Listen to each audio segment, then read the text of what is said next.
Welcome everybody to the double FU, the FU times two, the fantasy football universe. Welcome in free agency day 2, smack in the middle of it. And we're here to talk about everything that's already happened, some of the things that are to come. And I'm joined here by Jesse Moeller at jmoeller05. I am Jeremy Schulman at ff_rebel, streaming on Twitter. Available on our website, on our YouTube, all over the place, just trying to get a handle on what's happening here. Jesse, how you feeling about free agency so far? I'm feeling pretty good. It's been another hectic day. Like, I still just can't keep up all the notifications. I check my phone. Something news dropped again, and I'm like, okay, all right, cool. We got some new stuff happening. So, yeah, the last 48 hours have been pretty chaotic as far as us fantasy football degenerates are concerned. Absolutely nuts, man. Absolutely nuts. Like yesterday, we had long discussions about DeAndre Swift, Saquon Barkley, lots of running backs falling into place. We've had even more running backs falling into place here today. We'll run through a full list, but I think first and foremost, we should probably talk about the big domino to finally drop Derrick Henry to the Baltimore Ravens.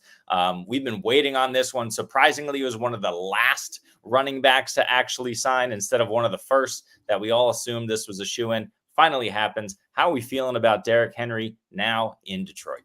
Yeah, I was gonna say Detroit. Ooh, that would be so weak. No, yeah, in Baltimore. Literally, I had a friend message me. He goes like, "I forgot he played for Tennessee. It feels like he's been a Baltimore Raven his entire life." And I'm like, it's so true, right? There's not a better fit for what Derrick Henry does than what the Baltimore Ravens do. And like, I know we talk about Henry at this point in year. The Ravens are first in the NFL from 2020 to 2023 in yards before contact. And then you're pairing that with Derrick Henry, who's been top 10 the last like 5 years in yards after contact.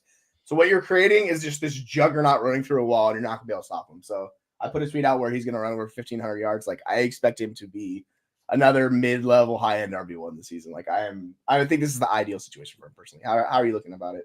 Yeah, I mean, listen, Derrick Henry for his entire career was never a great catcher of the football.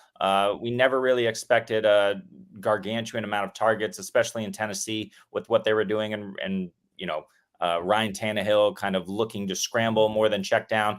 Now we have the ultimate scrambling quarterback back there in the backfield with Henry. We know he's not going to catch many passes, and we don't care. The best part about this is Lamar Jackson is going to continue to do what Lamar Jackson does and open up space for the running backs. It's the reason why Gus Edwards has been so successful in his career for the most part. It's the reason why J.K. Dobbins in his limited work has been successful.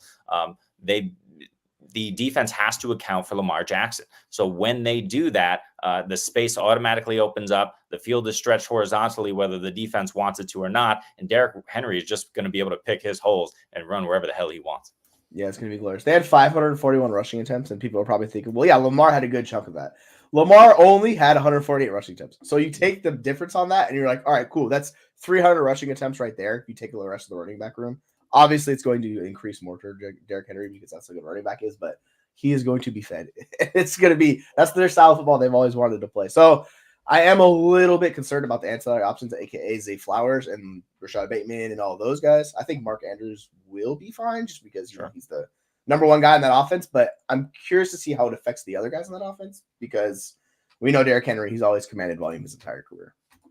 Oh, yeah, that's definitely not going to change. Now, if we look at the numbers here, so Henry was signed for 2 years, $16 million. Obviously, there's different types of guarantees and bonuses in all these contracts, but just looking at it from a very superficial lens, that means that he ties the annual per year salary of DeAndre Swift and Tony Pollard, and they're both making $4 million less per year than Josh Jacobs and Saquon Barkley. Anything interesting to you about the way that those contracts ended up shaking out? Aaron Jones coming in 6 with $7 million per year. Or does that kind of feel right to you based on where all these guys are in their career? The most surprising contract of all of them. I mean, the Jacobs one, he's the top earner in this, so he's a little bit surprising, but he's been a good back as the majority of his career, so I get it. The Swift one still stands out to me because that was the one where the Chicago Bears went out and they were like, all right, we want DeAndre Swift. And I was like, of all of the running backs available, you're going to take DeAndre Swift? Like, I mean, I get it. Y'all got a type, but it's just that one stood out to me. The Henry one all along seemed like he was going to go to the Ravens. I mean, we were kind of wish-casting that, and then we got our dreams for it. Yep. And he's just older. Like, he's 30 years old, so he's not going to get the top market that, like Jacobs, who's 26, or Saquon, who's 27, is going to get, right? So that age difference leans into it. So, it's a good deal for Baltimore. And it reinforces the stereotype around the lack of quality coming into the league at the running back class this year. Yeah, especially with Gus Edwards now going over to Los Angeles and the Chargers, right? Baltimore had that hole. They certainly have Keaton Mitchell, who flashed last year, is coming off of injury. They need to do more in that backfield with J.K. Dobbins gone. So Henry is not the end of it, but like you mentioned, we're expecting at least 250 touches here, right? Yeah. Oh, for sure. I mean, if you look at his stats, even last year he still had 280 rushing attempts, and that was a dip from the year before where he had 349. So, like, he's gonna get. I would not be surprised to see him pushing 20 rushing attempts a game. He might not hit that exact number, but he's gonna be pushing in that range between probably 15 and 20. And then you know, as long as he stays healthy, like he's gonna go well over 300 rushing attempts is what I would expect to happen for Henry. Yeah. And then just thinking about the Baltimore offense, right? So now we have Henry in the backfield, obviously. We have Zay Flowers, who's a fantasy darling. We have Mark Andrews, hopefully recovering. Isaiah Likely. But Devin Duvernay is gone. Oh, no. We got Nelson Aguilar. They got to do something else at wide receiver, right? Whether in free agency or the draft. Yeah. I mean, they still have to, because outside of Zay Flowers, it's just a bunch of question marks in that wide receiver room, right? Those guys just can't stay healthy. And like OBJ is basically gone. Who knows where he's going to end up. So it's Zay Flowers. You got Mark Andrews, who's supposedly healthy, but still dealing with injury coming back. It's just a lot of question marks. So I would expect them to spend like day one or day two capital on a wide receiver to improve that room, because let's be real, like you want as many good players in that offense to help out Lamar, because we saw against the Chiefs, like they completely became a shell of themselves. And you saw really them trying to force the passing, and there was really no way they could pass to. So it was just like, yeah, they definitely need another weapon. So hopefully Henry gives them that, locks that spot down. Maybe they add another running back like day 3, go from there. And then, the wide receiver, and you make it all happen. Yeah. Any hope at all for fringe fantasy relevance from Justice Hill? Sorry. No, I'm just going to say no. unless there's an injury to Henry, but I don't even really want to talk about that, just because there's been so many injuries in Baltimore the last years. It's like, just keep them healthy, please. Just keep the guys healthy. That's all we want. Amen, man. I hear that. Another guy we mentioned just a bit earlier was Aaron Jones. Josh Jacobs signed in Green Bay. They jettisoned Jones immediately, which, I mean, I'm pretty sure we're on the same page here. I still love Aaron Jones. I think he's a good talent. Even if he's lost perhaps a step, he's still got most of his bag left. Now he secures the bag going to Minnesota on a 1-year deal for $7 million. I don't know who was hoping and praying to the fantasy gods that Ty Chandler was going to be a thing, but that's dead in the water now. What are we thinking about Aaron Jones in Minnesota? I like him a lot, actually. I think he fits well because he's going to help out. I mean, I know we talk about Sam Darnold and that fun situation, but like whatever quarterback's going to be there, I don't think it's going to be Sam Darnold. I think it's probably going to be the round 1 rookie they end up taking, aka JJ McCarthy. If that slides, that'll happen. But yeah, I think he helps out whoever the the quarterback is there, because he's a solid veteran running back who can do a little bit of everything. He's not your Derrick Henry. He's not going to get 20-25 touches a game. That's just he's never been. But, he'll get some targets. He'll get some carries. He'll be an efficient player, because we saw it in the back half of last year. The guy was a monster. He was one of the better running backs in fantasy. So you're bringing that into Minnesota, and you're helping him out, because the drop-off from Kirk Cousins and Sam Darnold is freaking ginormous. So they need to figure out a way to make those weapons work, because I put out a tweet about this earlier today. I am worried about the pass catchers in Minnesota this year. I think they're all going to take a substantial hit. So with Aaron Jones coming in, that takes another chip out of the room and touches as well. How do you see that play shaking out? Are you still in on the Minnesota pass catchers like Hawkinson and Addison, or are you kind of worried about those guys? Yeah, it's definitely a concern. I think this was, a few years ago when Brady left in free agency. I'm not going to sit here and compare Kirk Cousins to Tom Brady. But it was a significant move, right? And we were all, wondering, well, is it Brady or Belichick? Here, I think we're wondering, is it Kirk Cousins or is it JJ, right? Is it Justin Jefferson? Now, there's no denying that Justin Jefferson is a supreme talent, but you still need somebody to deliver him the football on time, in stride, to make sure that he can maximize his role in that offense, right? And so I think you're right. I think he's going to take a significant hit in terms of his yardage, in terms of his reception. The catchable targets are going to decrease, especially if you're talking about JJ McCarthy, especially if you're talking about Sam Darnold. These guys aren't going to come in and be world beaters. It's going to be a learning curve, certainly, for them. Now, a Kevin O'Connell offense is fantastic, right? So we expect these guys to eventually be able to excel, but that learning curve is likely to be rough. Justin Jefferson, is he dynasty wide receiver 1 anymore? And if not, who do you have ahead of him? I think he's so. I know I've seen people talking about he's a tier of his own. I was like, no, this was before the Kirk Cousins situation. I had him in the tier 1 with Jamar Chase and CeeDee Lamb, and honestly, like I don't really have a difference if you prefer either one of those guys. What I do think is it pushes him back and start up like he goes to the back half of round 1 because he was going between 106 and 108, right? It's like, are you really going to take him over one of the premium quarterbacks right now, not knowing his situation with quarterbacks? And I mean, it could improve, but we have no idea how good JJ McCarthy is. He's not. However good he's going to be, it's not going to be as good as Kirk Cousins' offense was. So it takes a hit, right? And I know we talk about like these Hall of Fame wide receivers. The key is the majority of them had very good quarterback play supporting them. Or it's a DeAndre Hopkins situation in the Tom Savage corollary where he's just getting peppered with targets, where you get 1,500 yards, but like you're getting like a top 5 season. You're just not getting the wide receiver 1 overall. And I think that's the more difference from Jefferson. I think he's still going to have the super high floor because he's that talented of a player. But like it's just a lot harder for him to average over 20 points a game now. And this is the more discussion I think we need to have with Dynasty and these values shifting, right? So for me personally, like I'm fine with either one of those guys. Like I'll just take the cheapest of the group. So maybe you can get a plus on top and move back to Jefferson if people go crazy with it. I doubt they will, but it's just kind of something to like keep in mind when you're going in the drafts this year. Are you really going to spend a top 6 like redraft pick on Justin Jefferson? I'm not going to personally. I'll take him probably like the 1-2 turn in that range. Yeah. And the other thing to consider too is Minnesota has dramatically turned over their defense, even in the last couple of days.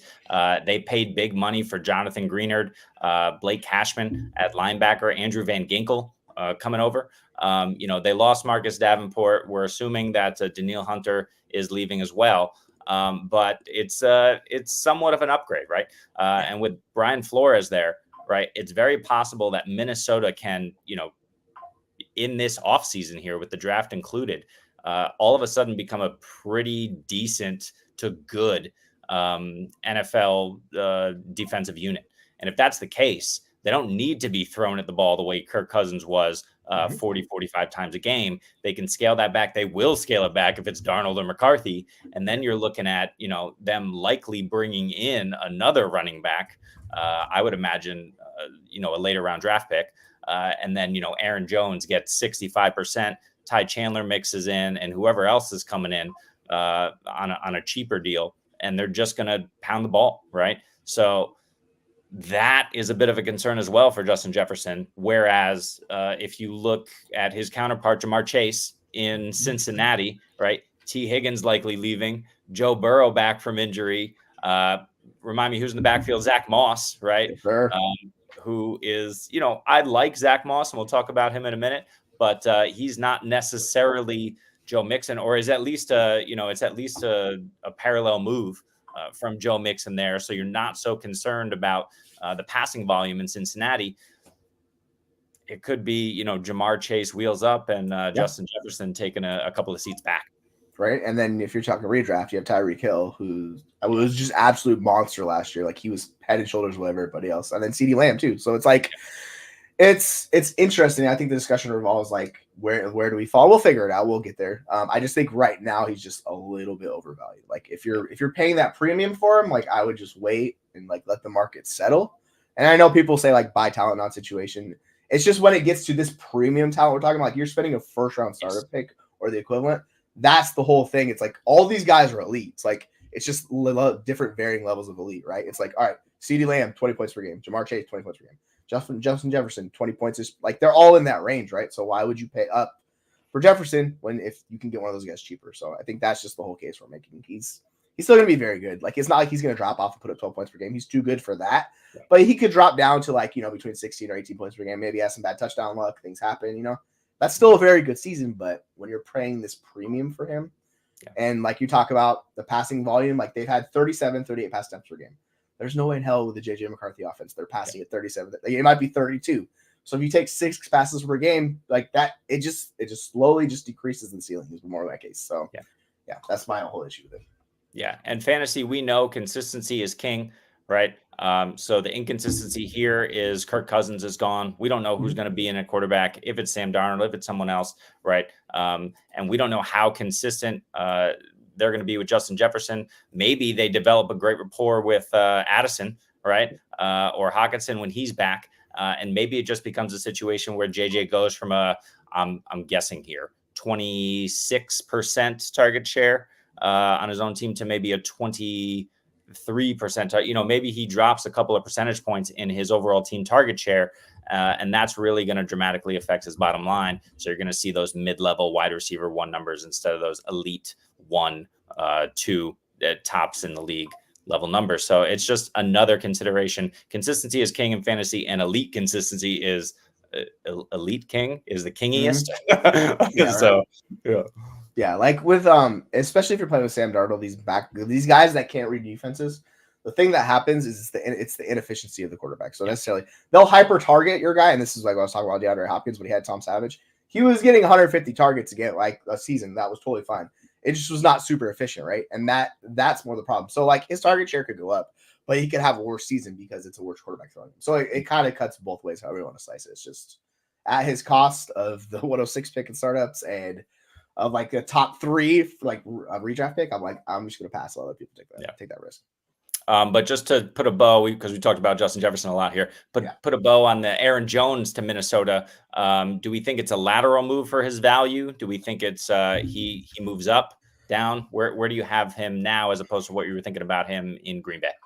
Well, I think Green Bay was just a better situation with a better offense because of how they used him. It's the way it gets better is if you talk yourself into more volume for him. Like if his volume significantly increases, but like we've just never seen that from Aaron Jones. Like that's just never who he's been, right? Like his target share is never like it was like 10, 11% last year. It's good. It's just not elite. His total touches per game, same thing. Good, just not elite. So he has to be an efficiency king.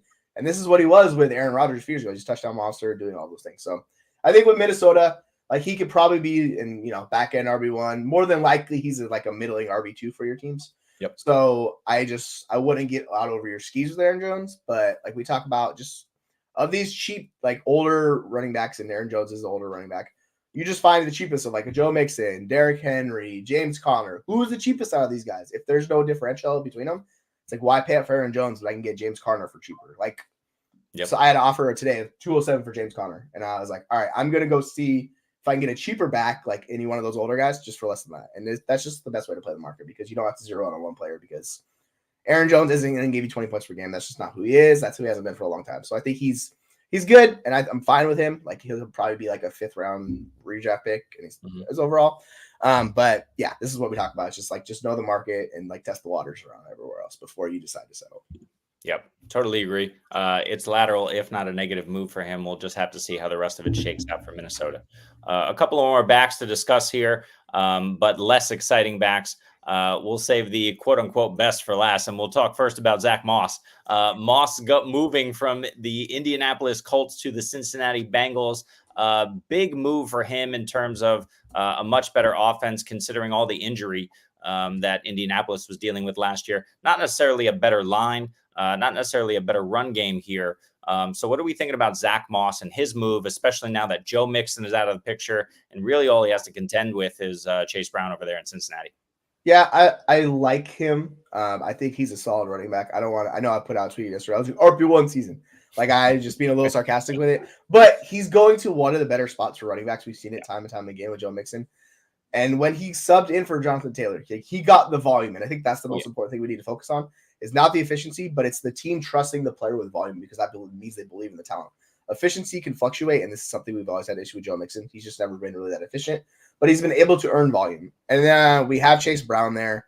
It's going to be pretty wild to see how it shakes out. I just think Zach Moss is the better back. So if I'm betting between the two, go with that. If you prefer Chase Brown, go bet on Chase Brown. It's totally fine. This is the time in the offseason where there's a lot of uncertainty with these guys, so you can get them for cheaper. So, if you want to target a guy at a discounted rate because we're uncertain, like you can go do that. I just would not pay the premium for either one of these guys until we get a little more clarity, right? Because if you pay an early second for Zach Moss and then he's not playing, like you just completely wasted that pick, right? So I would be careful like going out and getting these guys. But if I'm betting on the two of them, personally, it's Zach Moss for me, just because based on what he did last year, I think he's a very capable back. How you see this? Like, do you see either one of these guys carving out a major role, or do you see them more just like a committee timeshare? Yeah, I think it's a committee. I think, 80% of the backfields in the NFL at this point are a committee. So Mhm. it's not really a concern to me that he's playing in a committee. I want the 1A guy. I want the guy who's going to get the goal line touches. Mhm. That's going to be Zach Moss in Yeah. Cincinnati, especially in a great offense. So I'll take my chance on him well over Chase Brown. The other thing to consider is he's just 26 years old. Mhm. So this is a pretty good signing for both him and the team. He's basically, 90% Joe Mixon, at least based on what he showed last year. He's really been able to come on the last couple of years. We see Mixon in decline. We see Zach Moss kind of holding steady there. Mhm. So I'm very comfortable with him in this offense. I think there's going to be a lot of opportunity for him. We talked about this yesterday, to your point that you just made. We were talking about DeAndre Swift and why would the Bears go out and sign him? He's not a great pass protector, right? So what are they really gaining outside of a hyper athletic back in the backfield, right? That's great. But at some point, you need to make sure your quarterback stays upright so he can deliver the ball. Yeah. Zach Moss offers that. He's not a phenomenal pass protector, but he's good enough. He's Joe Mixon level to the point where he can stand in and pass protect. He can sneak out and catch those screens, catch those checkdowns as well. We know Chase Brown can do that, but as a smaller back, he's not going to be nearly as effective back there. Now, Zach Moss is no gigantor back there. He's 5'9", 205, right? So he's not huge in his own right, but he's at least an NFL capable back. He can stand in there, pass protect. He can sneak out and get those extra receptions. And if you just look at his logs, he had a game with eight targets, 7 targets last season. So he's Mhm. capable of having those big games. And when he's able to string together the touches on the ground with the receptions, get in the end zone, he's going to have a monster RB1 week for you. And that should happen, 5-6 times a season if he's healthy, in addition to consistently, what would you say, mid to high RB2 level production? Yeah, I think in the right game script and like the ideal scenario, because we saw a couple boom weeks from him last week where he had like a 28-point game, a 33-point game. Like Yeah. he could hit in the right situation in the right game script. It's just like my whole case for Zach Moss is he's cheaper than Joe Mixon and he gives you similar production, if not better production. So like for the Bengals, it's like why pay the extra money for Joe Mixon? It's like let's cut that, let's save some money. Just go get Zach Moss, who's going to replicate that production for cheaper. So it just makes a whole lot of sense because Joe Mixon, his case has always been volume. It's never really been like he's been an efficient good back. And you can talk yourself into like that is a talent situation, earning volume, because not everyone can do that. We talk about this with James Cook and those guys. It's like they can't really get the volume you're looking for. So I think Joe Mixon offers that at the very least, like what you're getting. But yeah, Zach Moss, you're getting a guy going into one of the best like fantasy situations possible. If either him or Chase Brown carve out that like a 60 to 70% opportunity share in that, like that's wheels up. You're getting 15 points per game at least. And that's like, that'll move the needle for you. So Oh, yeah. like I definitely like that. And I think it works out well for the Bengals to go this route with Zach Moss. Like you're taking a gamble. It doesn't cost you much of anything. And then it's funny how like the Cowboys were like $4 million is too much. I think they got some PTSD going on from that Ezekiel contract. They definitely do. But that's all self-inflicted in Dallas over there. Right. But to your point, Zach Moss so far, with all the contract information that's come in, is the 3rd cheapest free agent running back, in front of Antonio Gibson, who made $3.75 million a year, Gus Edwards, who made $3.25 a year. So he's the 3rd cheapest so far, which, that's what you're looking for. You're looking for production at value, especially at the running back position. And that's exactly what the Bengals got. Another team who got it with the running back who's now making the 4th fewest dollars in free agency. But number 1 in our hearts for sure is Austin Ekeler. Austin Ekeler now is a Washington Commander, moving on from the Los Angeles Chargers. He was offered was it 1 year? No, thankfully it was 2 years for Austin Ekeler, $8.3 million. So just over $4 million a year for his services. We saw last season it was a concern. There was a bit of a decline there in his production. Was injury all to blame for that? Was some of that scheme and other concerns for the team, the fact that they were, ultimately didn't make the playoffs? Was there dissent in the locker room? We saw all the coaches, Brandon Staley and company were jettisoned. I think Staley, did he even leave before the end of the season there in Los Angeles? Yeah. That Staley stuff was just a disaster, man. It's just so bad. I think so. But yeah, that Los Angeles Chargers team was a wreck. They're coming in and cleaning house there this year. So, what are we thinking about Austin Ekeler in 2024?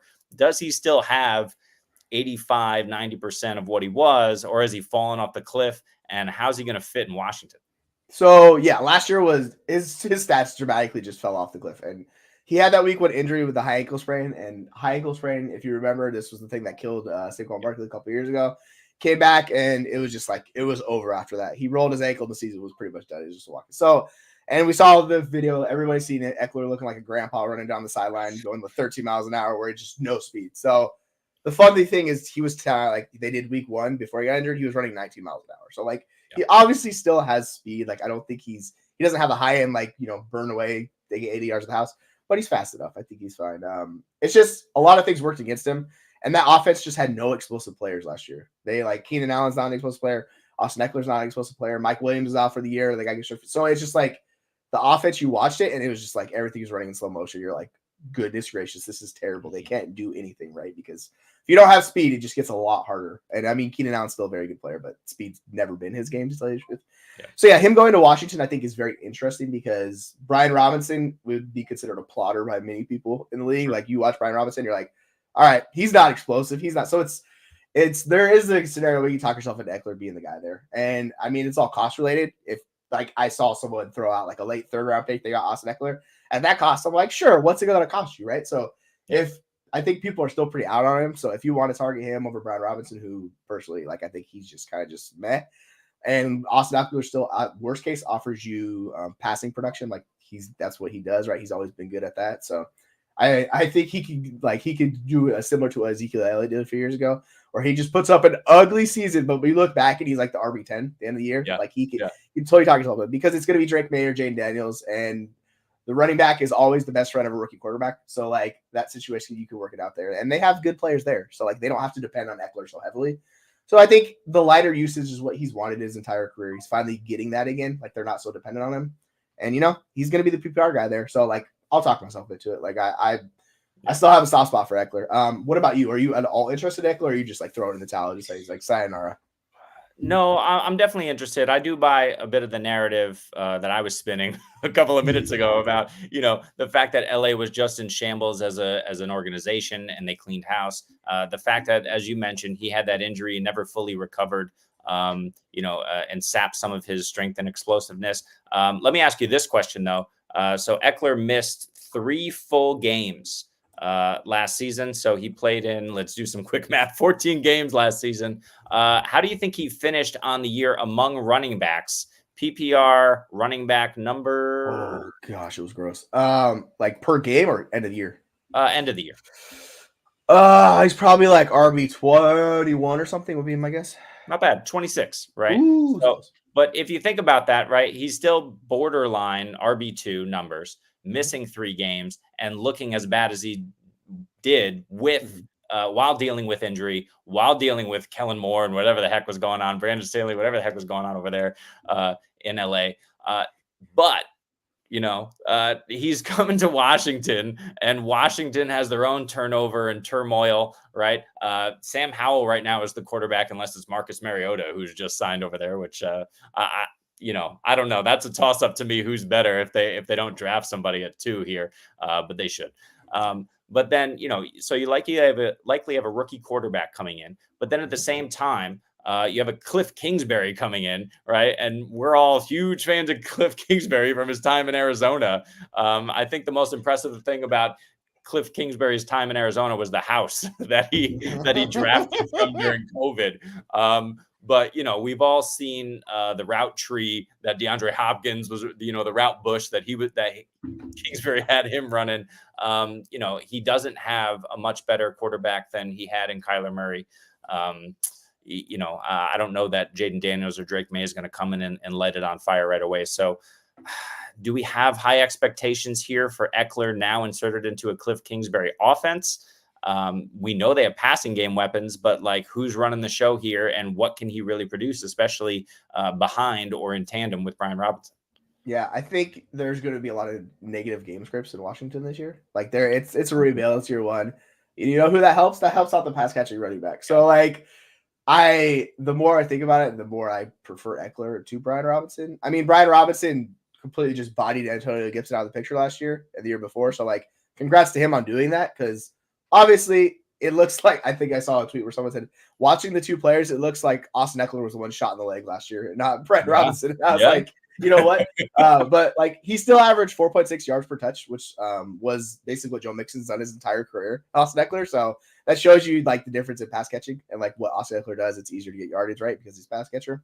But yeah, it's, you know, it's, you can't really be like, oh yeah, Austin Eckler RB1, like, and you can't have full confidence in that just because you don't know how much work he's going to get. The offense is probably going to struggle. But like where it started out last year, it was just super high passing volume and a lot of inefficiencies. So we can correct that with whatever rookie comes in. Like it's more than likely going to be better than what they were throwing out with Sam Howell.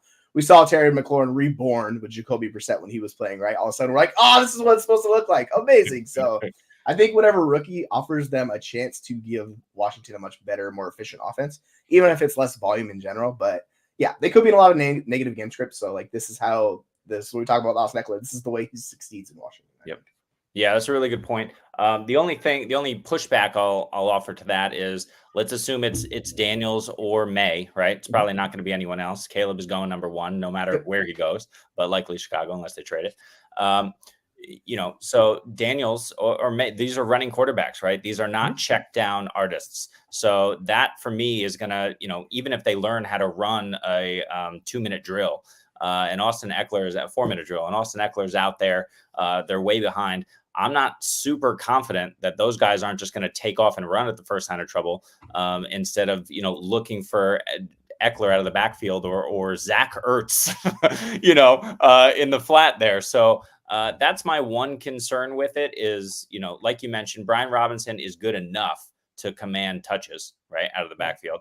And then Austin Eckler, if he's the 1B in terms of touches, even if he's more efficient with it, great. But if he's not getting those checkdowns, I mean, it's not Justin Herbert back there, right? So that's really my one concern there. Yeah, I think Drake May is a better option for that if you're talking something to it, because he more like looks to still find the open play where Jaden Daniels is literally just taking off the running. Like he's literally going for the run every time.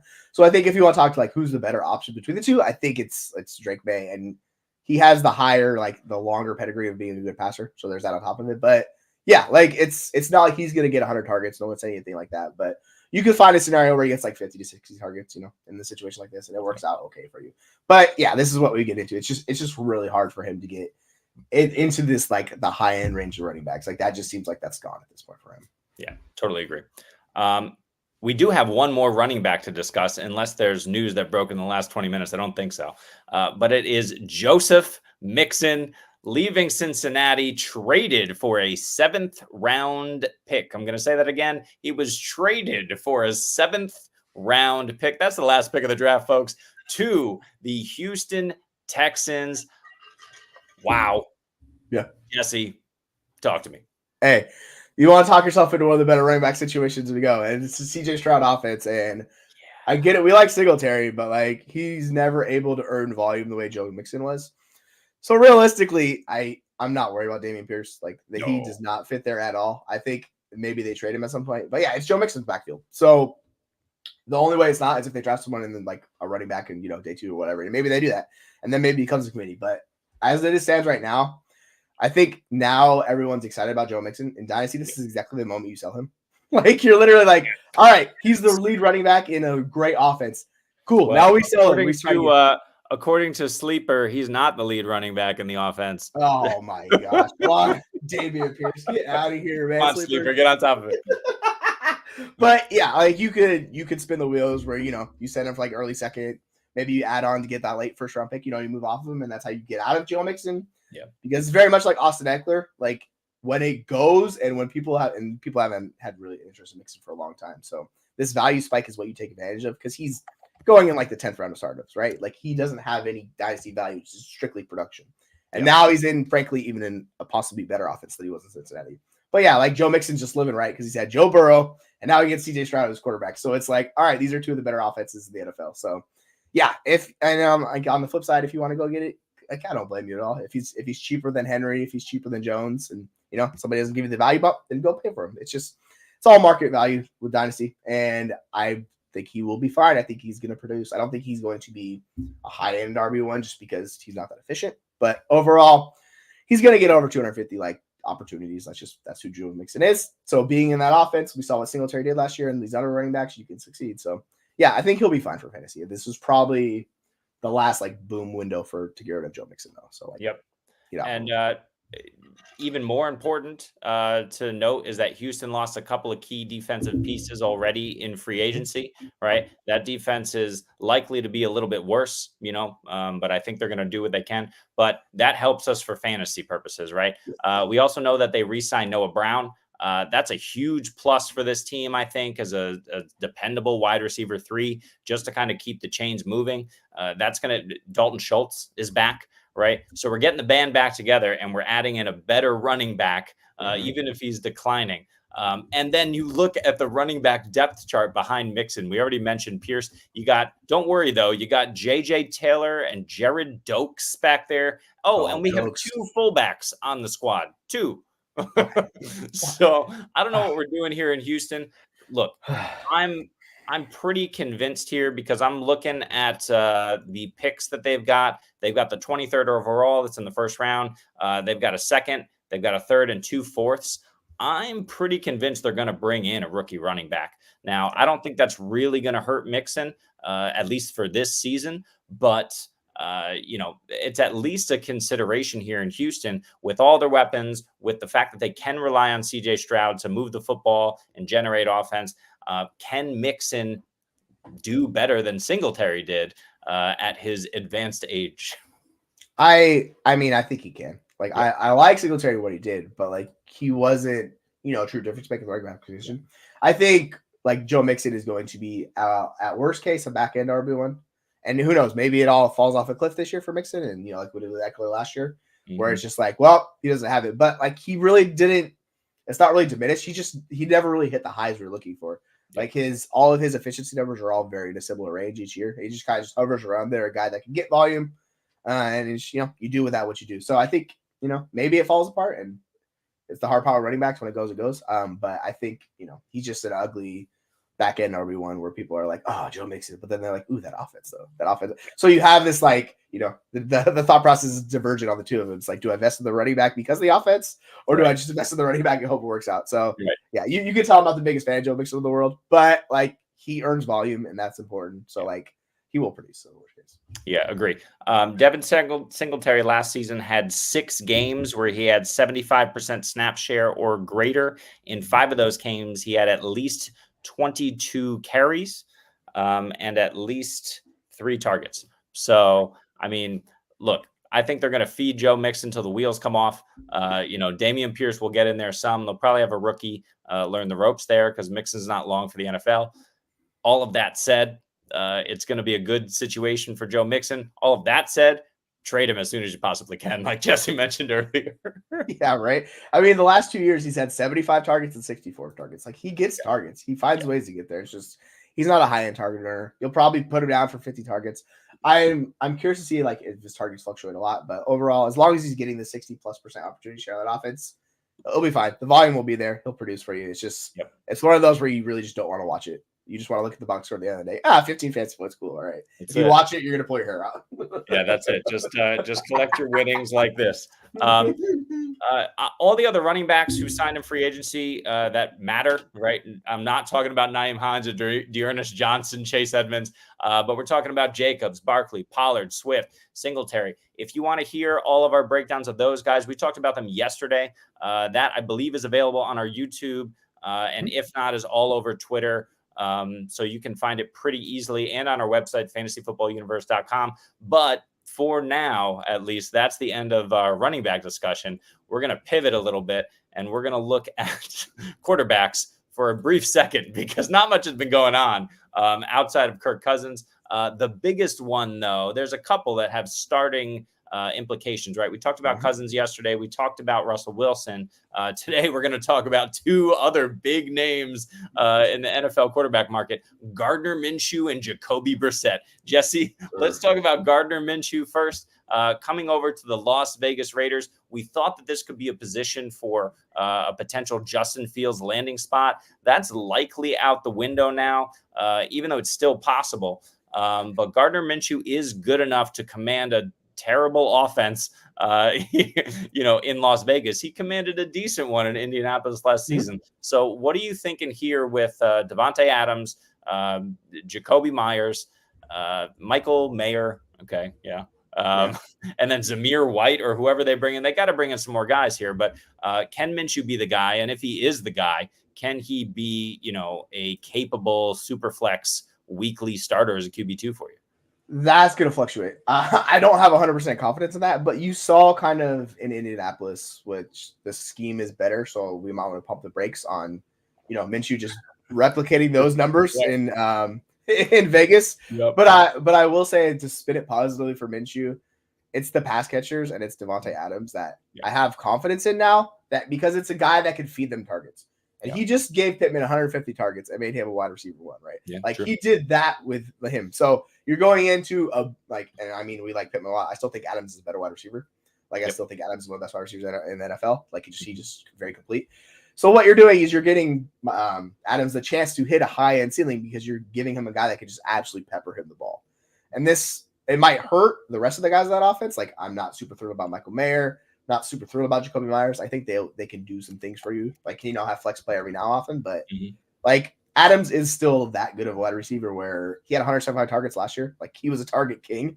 And I just think the efficiency increases a little bit. So if you want to go out and buy a veteran wide receiver on the cheap, I think Davante Adams is one to target because he still has the stench from last year where people are just oh man, it just was not great. Right. So I think he's the guy of all those people in the Raiders offense that if I'm targeting one dude in that offense, it's him. But yeah, I think Minshew in the right matchup can give you some fantasy points. We saw it last year. I think he can do the same thing. So for his sake, it's I looked at his contract. It's top 20.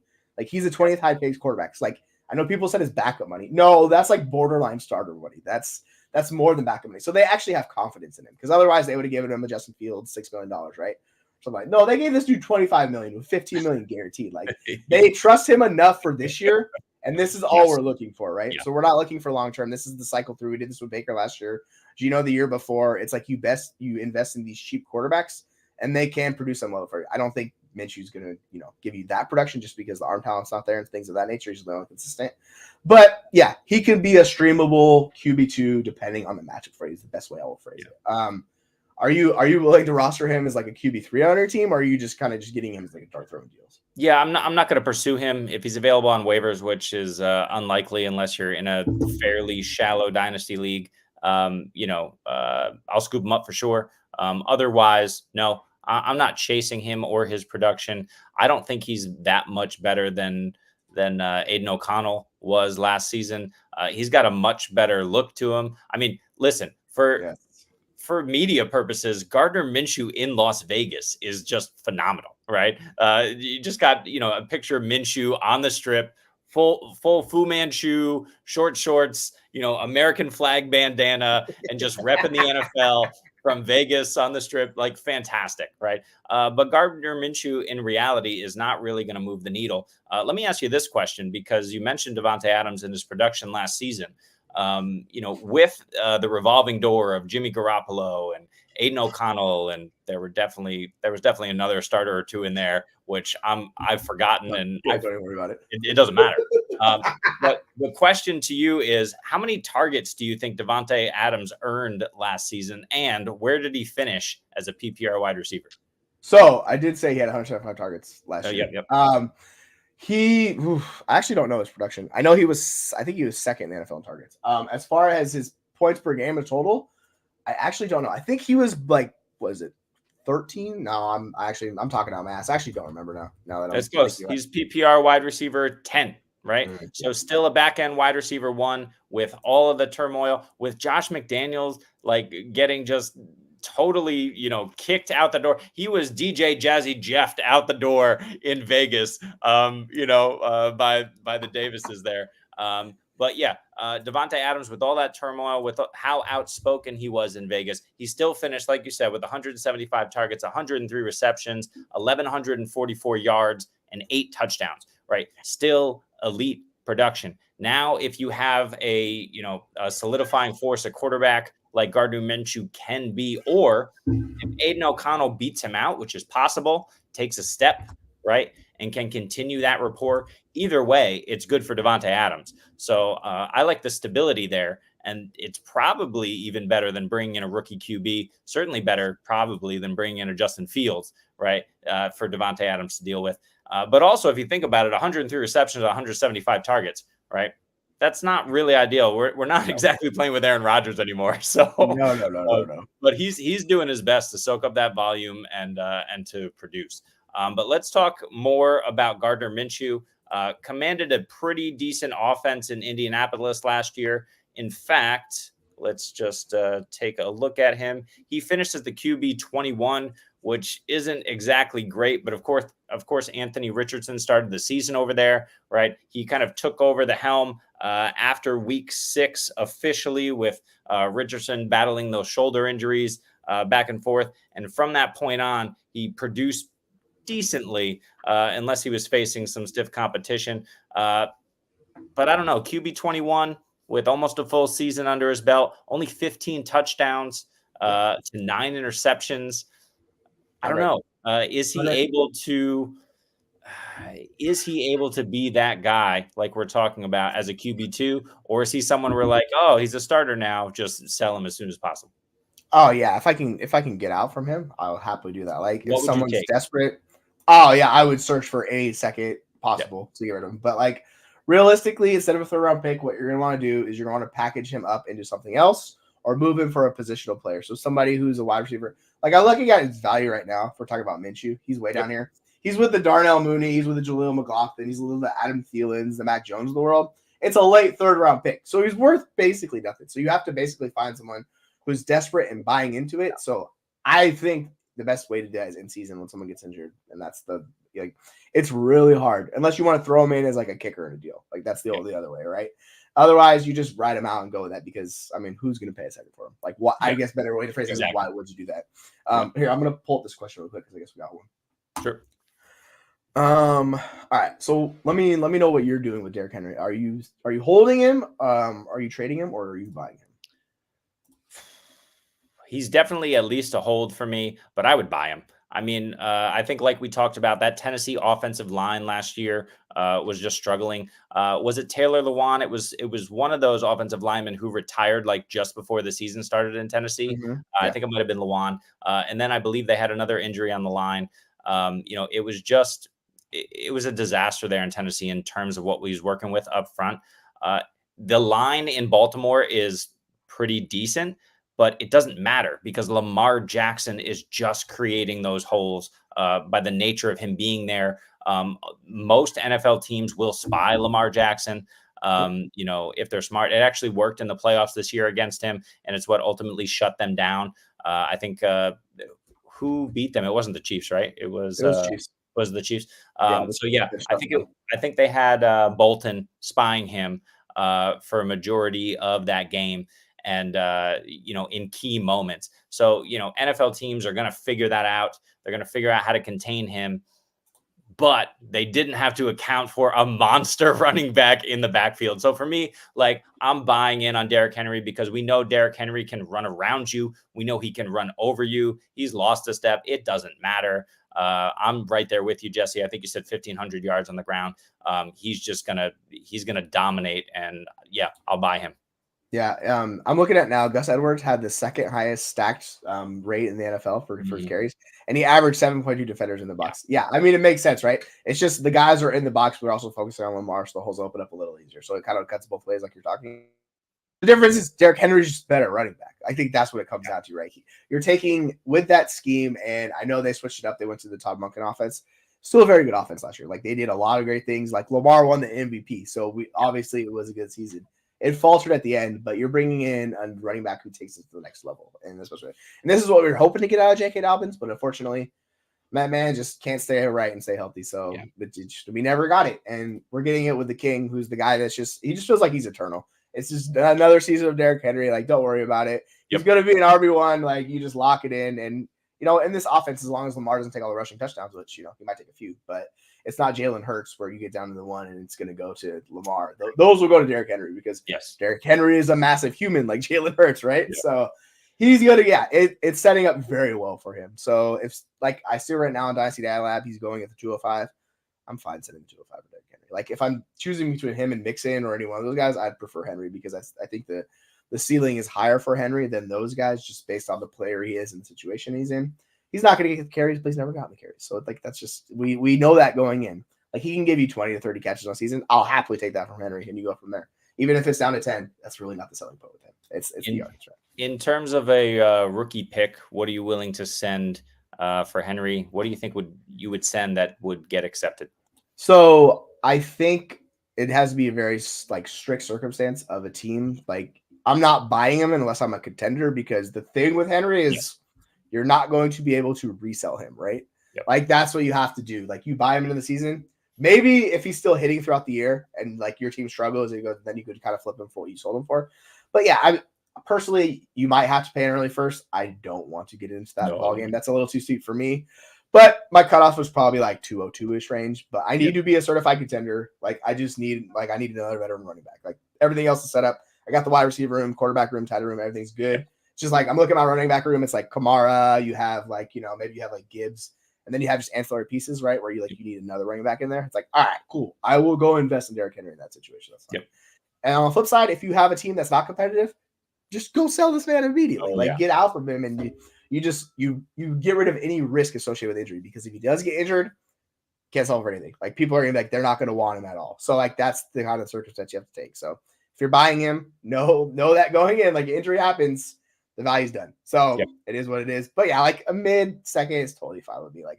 And the hype will still build around the rookie class. Like we'll get, right to NFL draft day, we'll get those players settling in, and people will be like, oh yeah, that 204 looks really nice. It's like, all right, cool. If I'm a contender, just give me Derrick Henry. I'll write it out and we'll go do that. So yeah, that would be my plan for Derrick Henry personally. Yeah, totally agree. And especially right now with the hype on Derrick Henry, you're trying to get those 2024 draft picks, rookie picks. Might not be possible. A good move is to look to 2025. If you can get a 2025 second, great. If you can try and convince a contender to give you their 2025 first, maybe you throw a second or a third on top just to get that first round pick. It's possible if someone believes that they're running back away. So, don't be afraid to try these moves. The worst they can do is say no. But eventually at some point, assuming he stays healthy, somebody's going to come calling for Derrick Henry, because he is set to dominate in Baltimore if he can just, stay on the field. Yeah, push it to 2026 if you can't get 2025. Like That's it. The value, like people diminish it. It doesn't matter. It's like it's still there. Like I'm looking at trades right now. People were sending 2/3 for Derrick Henry. They were sending like Will Levis and Keenan Allen for Derrick Henry in a third. Like the value is still like he was not super valued. There is a first on here. Somebody gave him a 2025 first. Yep. I don't know why they did that, but maybe there's just people love Henry. But you're seeing deals of like Henry, Keenan Allen, and a 25 first for a 24 first. So like obviously they're packaging situations like that. Sure. You could find ways to do that where you kick the first back a year. Maybe it's earlier first, and you get pieces to kick in with it. So like there's ways to work these values out if you want to do it. Totally agree. Let's run back into quarterbacks. Not too much left to discuss here. We talked about Marcus Mariota enough. I don't think we need to discuss him as a backup in Washington. He's a potential starter. He's got some weapons, but they're going to bring in a rookie quarterback, so we'll skip him. Jacoby Brissett is interesting because we think the Patriots are going to be bringing a rookie quarterback. We think they're going to sign Calvin Ridley. Those things probably shouldn't happen with how far out the Patriots are. Do you think Brissett has the opportunity to start for a full season, especially if you got a guy like Jaden Daniels or Drake Mason behind him? And if so, what sort of fantasy value can we expect? Oh, that's going to be a tough one because the skill position players there are not good. It's not great. I mean, ideally, if you're doing this, like maybe they get another wide receiver. We're talking about Calvin Ridley, but it seems like he's yo-yoing between them and the Jaguars. And the Jaguars are just waiting a day to sign him, and then they're going to pay that. So Patriots might need to pay that money. It's like, go get him now while you still can. But yeah, it's going to be tough. He's never been a high-end fantasy producer. Like he's more in that Minshew range. Like he can have some games where he can give you between, like 10, 15 points. If he has a good game, maybe he'll push to 20. But you know what you're getting from him. Like he could be the starter in that whole situation. I just don't know how viable him starting in New England is going to be for fantasy, to tell you the truth. Yeah. Like that situation worries me pretty much more than anywhere else. That offense is like, I need to see some things change. But yeah, he could be available for free basically in waivers. If you want to pick him up or, throw him for a fourth or fifth round pick, sure. because those picks held no value to me. So if you want to do that, yeah, go for it. But if we're like getting in the early thirds, like I'll just take a gamble with the early third over Jacoby Brissett. Oh yeah, totally agree. And something to keep in mind. I mean, we think about Jacoby Brissett as this big-bodied guy who can, push the pile into the end zone as a runner. His most productive rushing season was way back in his second season, which I believe he started every game for the Indianapolis Colts. In that season, he ran 63 times for 260 yards and 4 touchdowns. His most productive rushing season when he was a young buck. So Jacoby Brissett at age 31 right now is not going to come close to replicating those numbers. He's not really a rushing threat, but more importantly, not a threat to score touchdowns on the ground. And the most TDs he's ever thrown in a full season was not that season, was a season he didn't start the entire one, and he threw 18 touchdowns as opposed to 13. So look, Jacoby Brissett is not that guy. I'd much rather have a Gardner Minshew, especially with the weapons he has, than Jacoby Brissett in his situation if he ends up starting for the New England Patriots. So I think we can just kind of move on quickly. Not too much left to talk about. Drew Lock, now a New York Giant. He has the potential to start over Daniel Jones, but who cares, right? Like what are we saying here? If you have Daniel Jones, maybe you're a little concerned, but as far as Drew Lock's fantasy value is concerned, it's still dead in the water, right? Yeah, trust me, I've seen Drew Lock as being a Seahawks fan.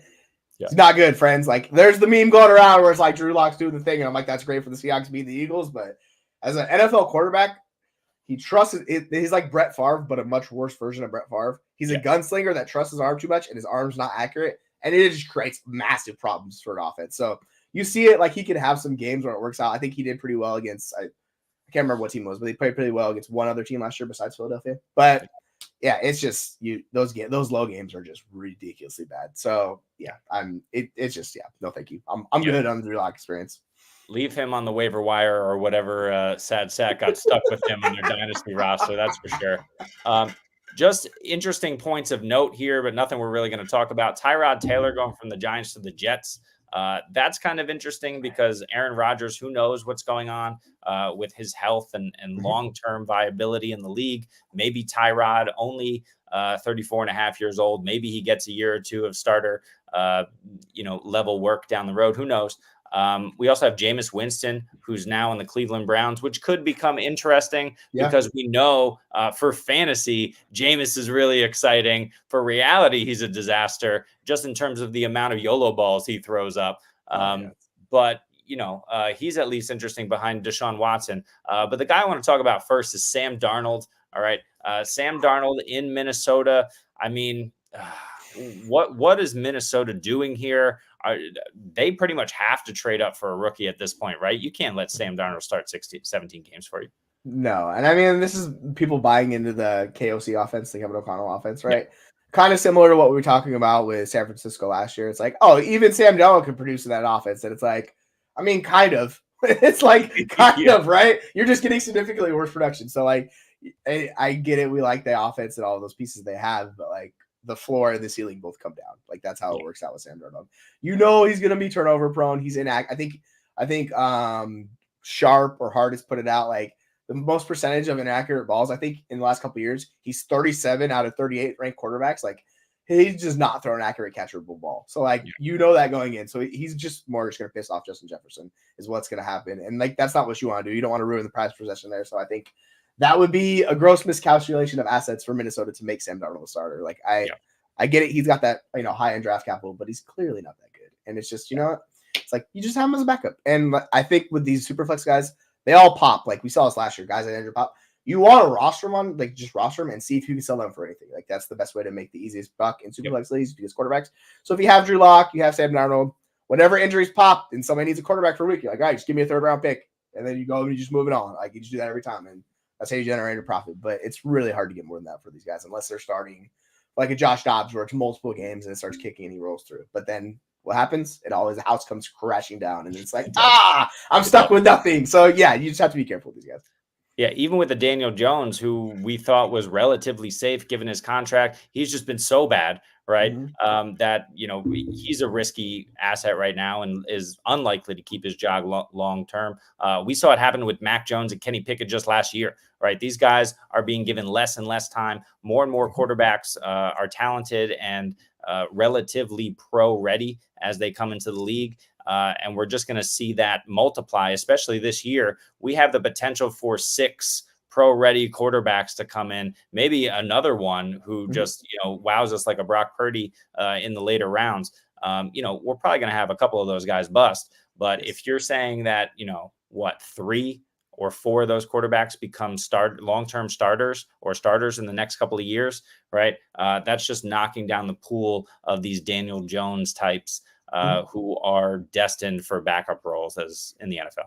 Yeah, I think like Daniel Jones could give you fantasy production. So like in the short term, if you want to go get him for cheap, because like I don't think he's losing the job there. I think he's going to be the starter if that's the way that scenario plays out. And maybe they go to get JJ McCarthy. Maybe that happens. But like, if he's there starting, he's going to give you fantasy points. You just have to view these guys in 1-year windows. Like the security's not there. And this is the whole Justin Fields thing, right? So wherever Justin Fields ends up, he gets 1 year to prove it. And if he craps out this last year, like he's not going to be starting again. People are going to be like, all right, we're done with you. And this is why teams aren't offering a 2nd round pick for him. Because they're like, you know what? Why? We don't need to do that. Like, we know you guys are screwed. You have to do it for us. So I mean, if you want to get Fields at some point later, sure. But like in the meantime, don't pay premium for any one of these guys. You just go find the cheapest one. And who's ever going to give you that rushing production like Jones does, cool.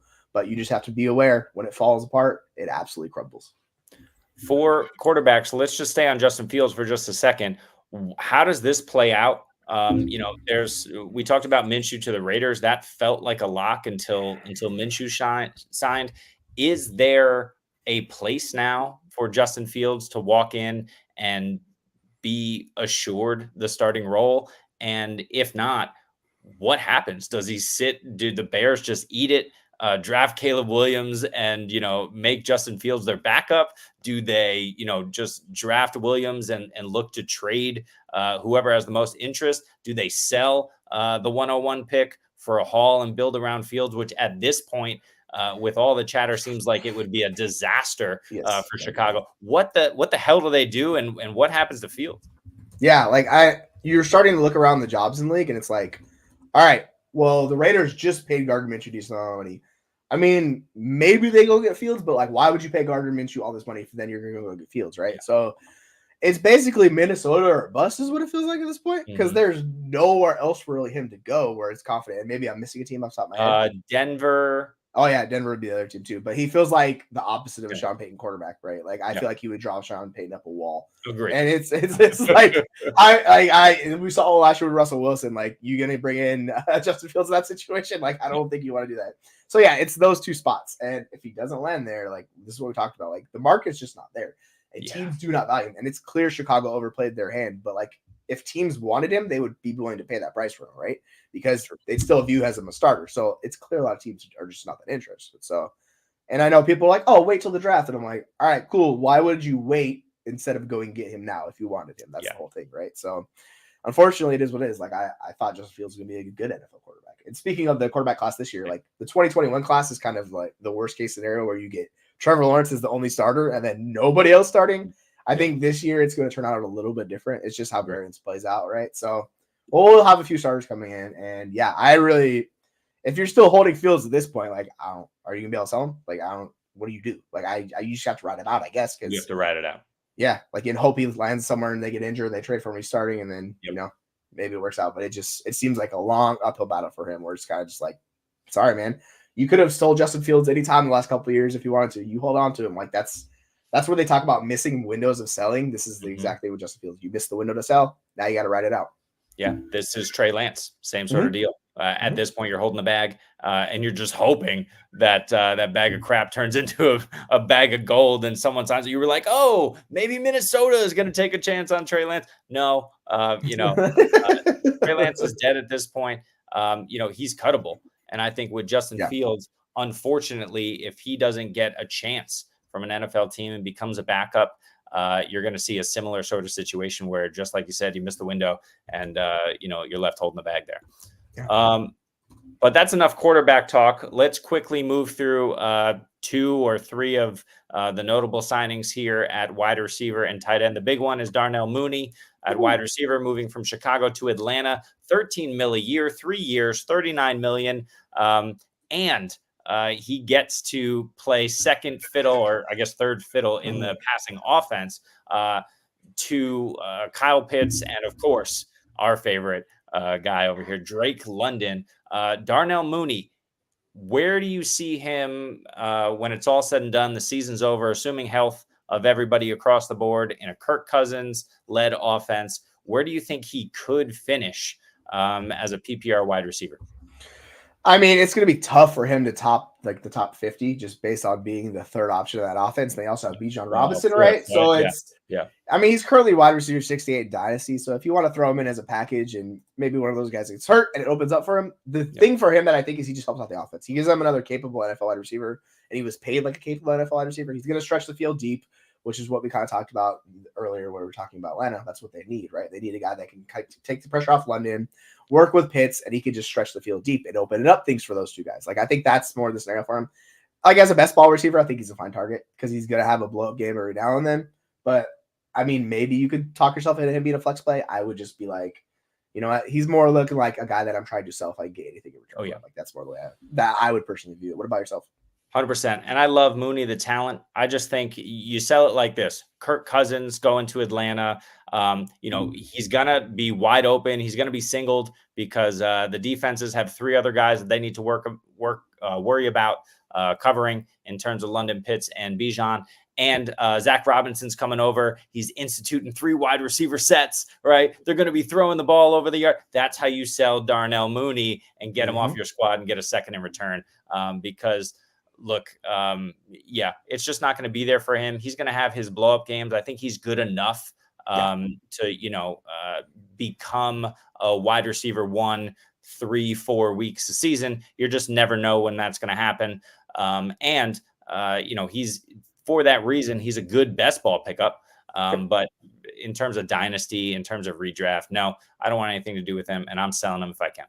Yeah, I think he can give you between 500 and 800 yards in that offense, like closer to 500 more than likely. But if you kind of, play it out, he's going to be the third pass catcher, and that is Bijan. So he'll, get down.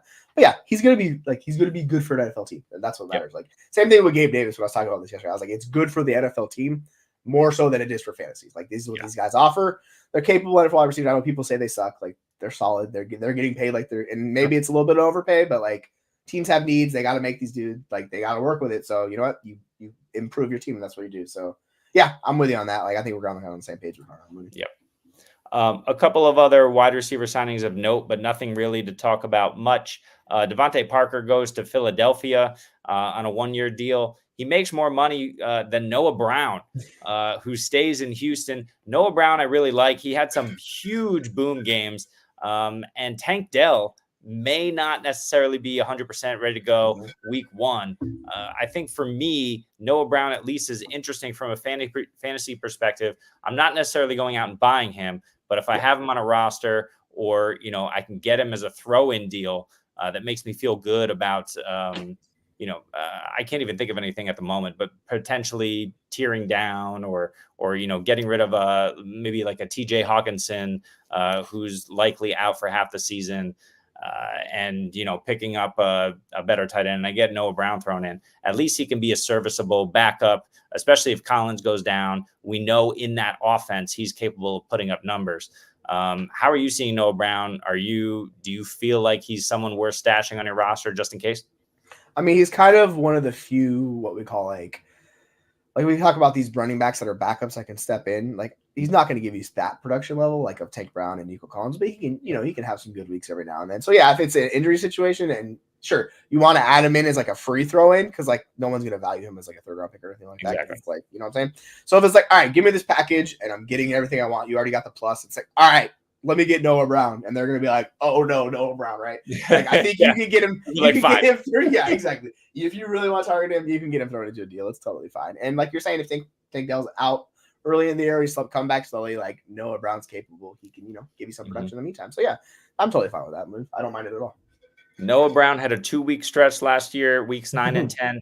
He went 6 targets for 6 receptions, 153 yards and a touchdown. He followed that up with 8 targets, 7 receptions, 172 yards, then got injured. Then his first full game back, 11 targets, 8 receptions, 82 yards and a touchdown. He's capable, right? And I think that's the biggest point here is he's not someone that you're going to probably go out and pursue, but he is at least interesting. That Houston offense has solidified itself. Now adding Joe Mixon, I mean, I just want pieces, right? Yeah, so if exactly. I'd prefer to stash Noah Brown in case of injury as opposed to, we don't know where he's landing, but let's assume it's last year and Tyler Boyd is on Cincinnati, right? I would much prefer to stash.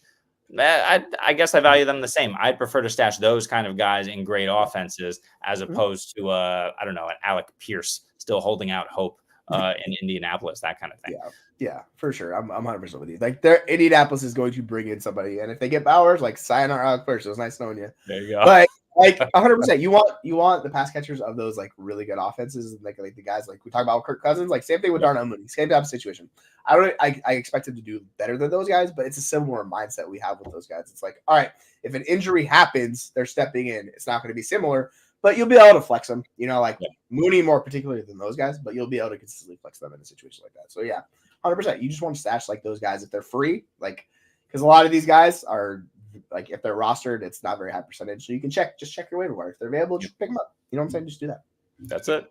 The last thing that we're going to talk about, and then we're going to get out of here pretty quickly, but a couple of tight end signings. I don't think they matter much, but I'm just going to throw out the names for you for day 2 tight end signings, and we'll see how you're feeling. Noah Fant, I believe, was a yesterday signing, but we didn't hit on him. So he's going back to Seattle, 2 years, $21 million. Will Disley is leaving Seattle and going to the Chargers, 3 years, $14 million. Gerald Everett is leaving the Chargers and he's signing with Chicago, 2 years, $12 million.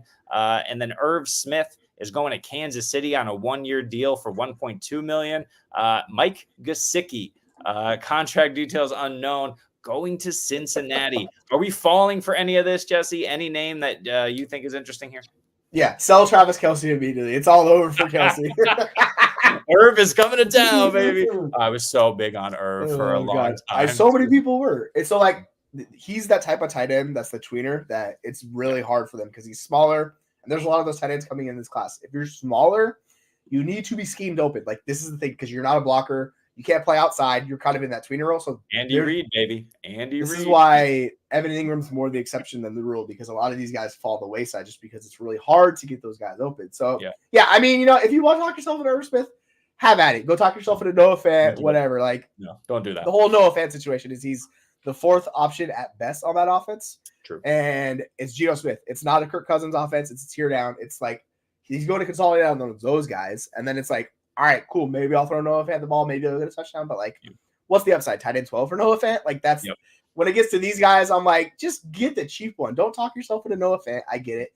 He has athleticism. He's a former 1st-round pick, but dude, he's buried. He's absolutely buried. So yeah, if Irv Smith's available for free, sure, pick him up. Like that's fine if you want to, but no. And like the one thing I will say is like this hurts Cole Kmet a lot because Gerald Everett's going to carve out a role, and if he's not running 80% of routes, like even with Caleb Williams in that offense, it's going to be better. It's just very difficult. You have to be hyper efficient. So if you have Cole Kmet, you might want to look to get out before like people realize like what's going on with Everett. So if you can move off of him now is a great time, or even tier down to a guy in a similar like range. Let me see where he's at really quick. If I can find him. While you find it, this is like the Mercedes Lewis problem, right? With Aaron Rodgers, is that he was always coming in, whether it's Green Bay, whether it was Jacksonville back in the day, and he was just tanking the value because that guy would always get on the field. Here, we're not necessarily talking about a situation where Gerald Everett is an amazing blocking threat, but he's certainly going to challenge Cole Kmet. Maybe you keep Cole Kmet in, and then Gerald Everett is the one who's going out and running routes, which is, again, concerning.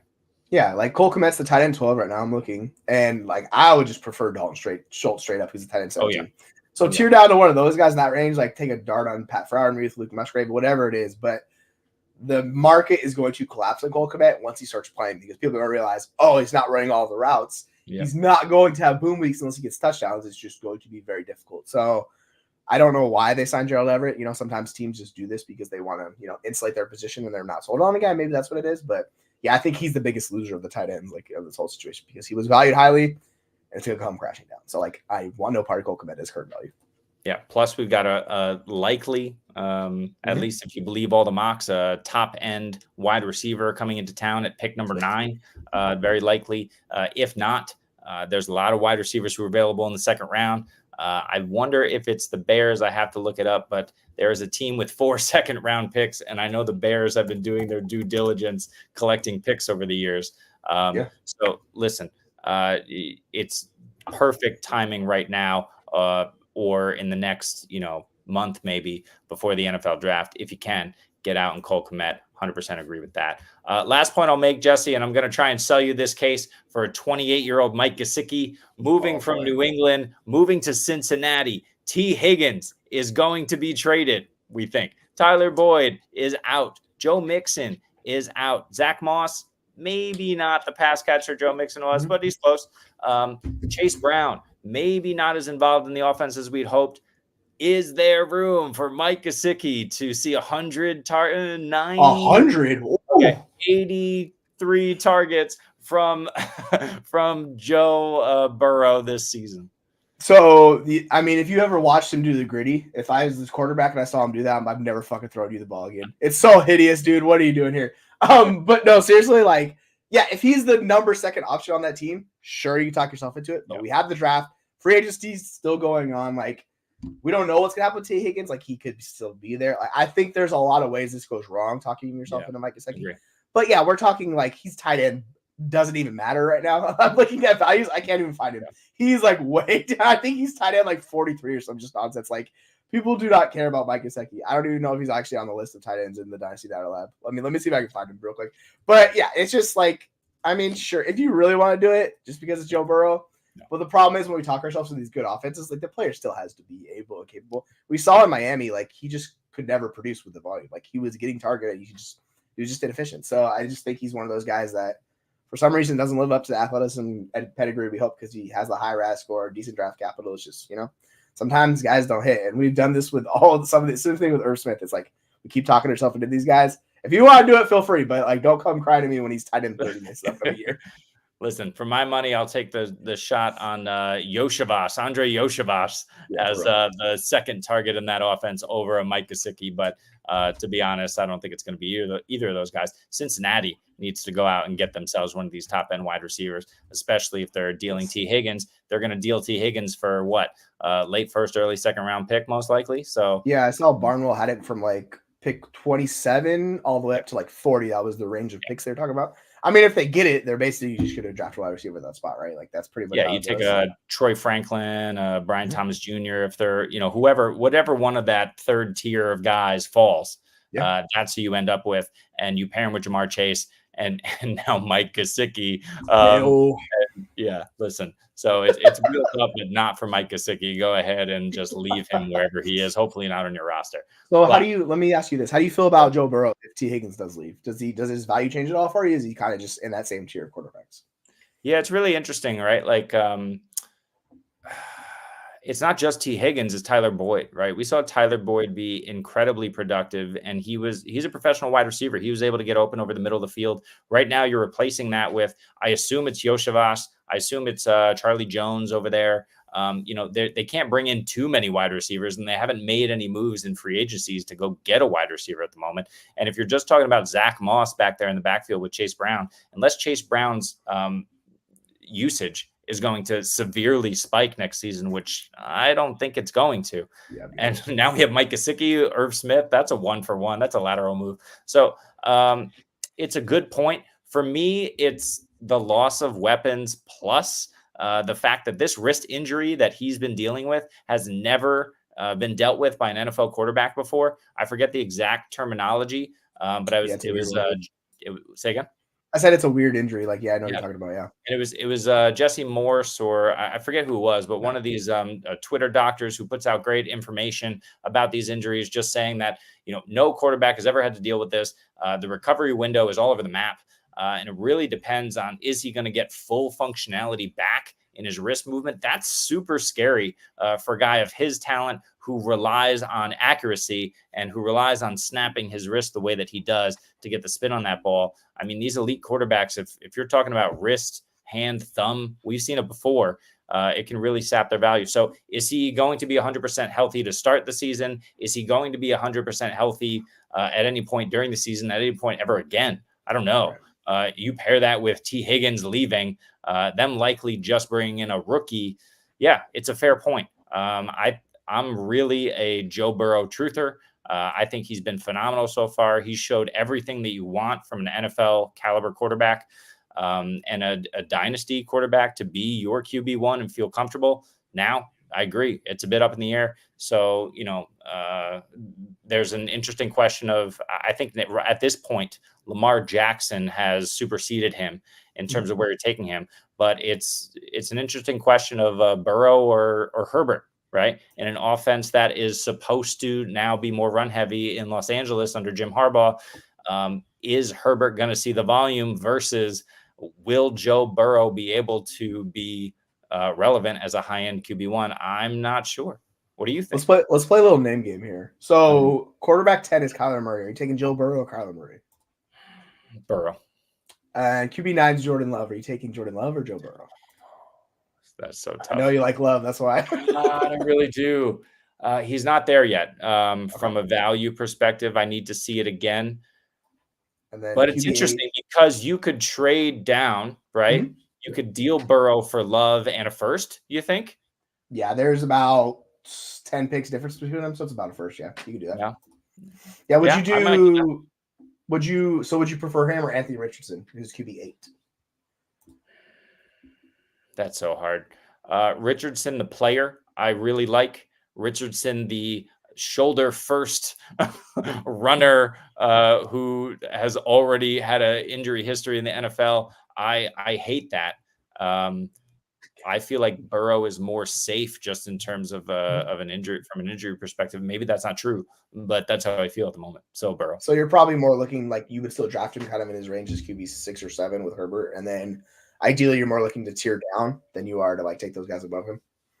Yeah, I'd say if anything, Jordan Love is undervalued, but otherwise, yeah, I think Burrow is right there. The real question for me is it Burrow or Herbert? And at the moment, it's Burrow for me. Yeah, but I don't know. There's a lot of question marks like you bring up. Well, yeah, and Herbert on the flip side, like that's transitioning to a run-first offense. Like we're all under that assumption that's going to happen. And if that does happen, it's just like you're not going to get the high-level passing. So it's another way of looking at like both these guys where they're talking about the 106 to 108 range. That's where they're going. Like, is that where they should be, or is their value going to creep back a little bit? Are we going to see them push back to the late first in startups? Like, you can talk yourself into that. I mean, obviously they're very good quarterbacks. I don't think that's really the issue. It's just the situation and talent around them. So it's just kind of a fun thought experiment when you're unsure with these tiers and how you're ranking players to go look at how they're being drafted and be like, you know what, I actually prefer this guy above this guy. Like I would personally take Burrow above Herbert. It's just been more consistent. Yep. But like if we get to Anthony Richardson or Kyler Murray, like I'll be like, all right, what kind of plus can I get on top? Yeah. And then I'm going to get that rushing quarterback. Like you talk yourself, or like people love Jordan Love. Like I would take Jordan Love at 110. So we can talk about that and go there. So yeah, there's ways to move off of Burrow if you're interested. Where is Stroud right now? QB4? Yeah, he's QB3. He's going ahead of Jalen Hurts right now. So that's it's going to be tough when you think about it. It's not so crazy when you think about it. I'd personally rather tier up to Hurts if I'm tiering up to one of those guys, just because I think Stroud has some of those limitations that Burrow has, like the high end, like fantasy breaking season's not there for him. But yeah, he's a very, very, very high floor player. So he gives you like 20 points a game. You're happy with that, you roll. But like, I think the better way to do it is if you could tier up into the truly elites, like we talk about Josh Allen, Patrick Mahomes, those guys. If you could do that with Burrow, like you send a first out and you go up to there and you just, like your head's clean. You're like, cool, we're done with that. I think that's an interesting way to look at it. If you really want to move off of them and you don't want to tier down to uncertainty, you like go into the truly like the high end 101, 102 guys. And I think that's the safer way to do it. Yeah. And from a dynasty perspective, if Pat Mahomes hadn't won the Super Bowl, I think he'd be an insane value right now. Now he's probably still a value. If you do Burrow in a first for Mahomes, you might get some people who take that. So I do that all day. 100%. Me too. Awesome. Cool. Well, that's going to conclude this for day 2, which is still happening. Day 2 of free agency. If you want any other content like this, we appreciate you joining us. Join us all the time at fantasyfootballuniverse.com. We're on X or Twitter. We're on YouTube, putting out daily content right now. We're still in the middle of our rookie sneak peek preview. We've got about 100 rookies, write-ups, video, all sorts of analysis on those guys to get you ready for your rookie drafts. We also have this free agency series We got plenty of different podcasts on our YouTube channel for you to check out. So putting out daily content as much as possible, getting it out there, starting it up. Again, fantasyfootballuniverse.com. So we appreciate you joining us here. We appreciate you joining us there. Join us anywhere you can. We'll join you, and hopefully we'll all win some ships together. So for myself, for Jesse, thanks for joining us on the Fantasy Football Universe, and we will probably see you tomorrow to wrap up free agency. Have a good one, guys. Take care, folks.